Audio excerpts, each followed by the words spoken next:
Shalom, this is Melech Ben Yaakov. I'm a Hakham at the World Alliance of Karaim, and the goal of this channel is to start a discussion regarding what Karaism is. Karaism has gotten a lot of attention in recent years, and I believe that as time goes on, it's going to continue to get more and more attention, because I believe that many people are looking to return to a more true form of Torah. So that's the first definition in my eyes as to what Karaism is.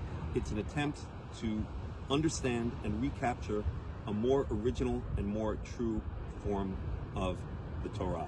Many of us feel that standard, what would be called Pharisaic or Rabbinical Judaism, which is normative Judaism in this day and age, is a distortion of what the Torah was originally meant to be, the way it was originally meant to be understood.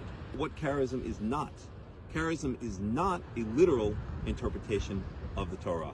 In fact, the rabbinical interpretations are often far more literal than the Karaite interpretations, and I'll give a quick example. The example of in Deuteronomy 6, Ot al yadecha v'totafot ben enecha, which the rabbis interpret quite literally as placing black boxes, one on your forehead and one on your arm. The Karaites understand this as being figurative. In other words, the Torah should be close to you at all times. So in this case, what we Karaites strive for, not in this case, what we Karaites strive for is to find what's called the Pshat interpretation, the straightforward interpretation, which is not necessarily the literal interpretation. Sometimes it can be a literal interpretation, sometimes it can be a figurative interpretation, but it is the straightforward interpretation that is meant by the original authors of the Torah.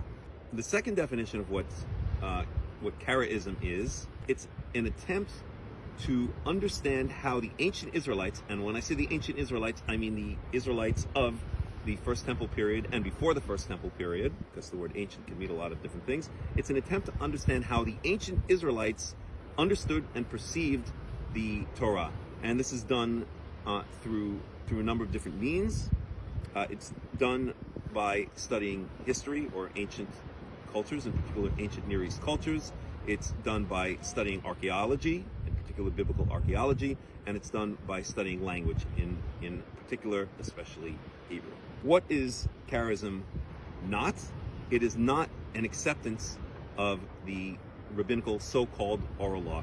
And I use the word so-called because, as we can discuss in future conversations, the oral law is a term made up by the Pharisees / rabbis to sell the idea and to convince people that their interpretations of the Torah actually harken back to the times of Moses. So as a Karaite, I always like to say that I don't reject the so-called oral law of the rabbis, but I don't accept it. If the rabbis have an idea that is logical, that stands the test of being a faithful interpretation of the Torah, as best as we can understand, then I'm happy to accept it. And if it doesn't, then I'll reject it. Whereas, let's say, Rabbinical Jews will almost always accept the rabbinical interpretations of the Torah. Thirdly, how would I define Karaism? It's an attempt, as I mentioned, to return to the source, but also we do not live in ancient times. I'm not driving around I'm not riding around on a donkey, living in a stone house. So I look at the way the Torah develops, or the way that the ancient interpretations, the ancient understandings of the Torah can be applied in our modern age as a spiral. We kind of come back to the source, but at the same time we advance, we evolve as humanity. But we cannot stray from the source. Just as the people of Israel, as we were thrown out of our land a number of times, but thousands of years ago, and now we are returning to the land, so we're coming full circle. But our modern existence in Israel is not the same as our ancient existence. So this is what Karaism is in my eyes. We left the original Torah, we adopted all kinds of strange and false philosophies, including Pharisaic / Rabbinical Judaism, and now we've returned to the land of Israel.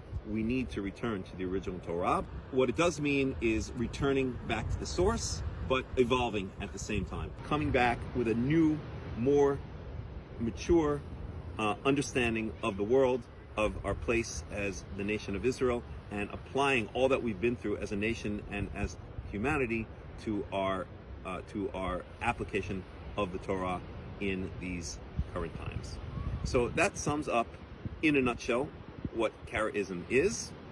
And I would just finish by saying that if you have any comments, if you have any questions, please respond to this video with your comments and questions, and I will try my best to address them. And you're welcome to visit us on the web at www.worldalliancekaraim.org, and also my personal website, www.karaiteinsights.org. Thank you, and Shalom.